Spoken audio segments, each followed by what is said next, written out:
Hello, good morning. Good morning mga chong.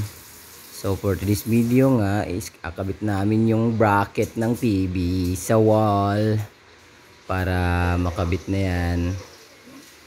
Wala na kasing paglalagyan sa pag-stand lang. Ayan, sinusukat na nga ni Papa at saka ni Kundong yung bracket na yan para pantay. Yan. Pinabaringan na nga ni Papa. Yan. Aling ni Papa magbarina, diba? Pero nahirapan siya dyan kasi matigas yung pader.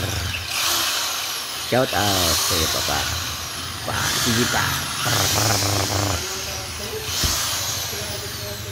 Ayan. So nilagay ko nga dito yung cellphone. Nag-video din ako kasi nilalagay ko na yung tornilyo. Tapos na nga pala yung butasan ni Papa. So nilalagay ko na yung tornilyo. Tigas. Tigas yan kasi medyo maliit yung butas.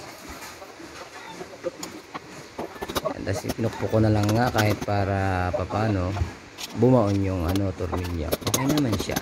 Tapos tsaka ko hinigpitan. Ayan.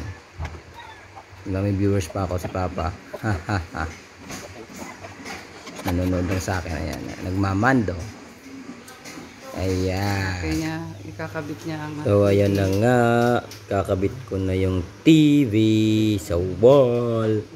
Dahan-dahan lang. Baka masira.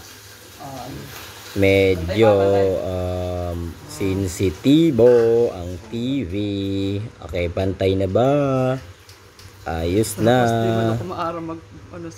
Yan, sa likod hihigpitan ko yung tornilyo para mas makapit. Mas makapit yung TV. Thank you nga pala sa bumili nito. Shout out. Ayan guys, Chingo Moto. Chingo TV, Chingo Moto TV. Kasi shout out. Ayan, nabuksan na nga namin. Nakabit ko na yung wirings nga pala dyan. Hindi pa maayos kasi wala pa kaming bracket sa paglalagyan ng sa cable. Ayan. Wow. Galing ni Kuyong.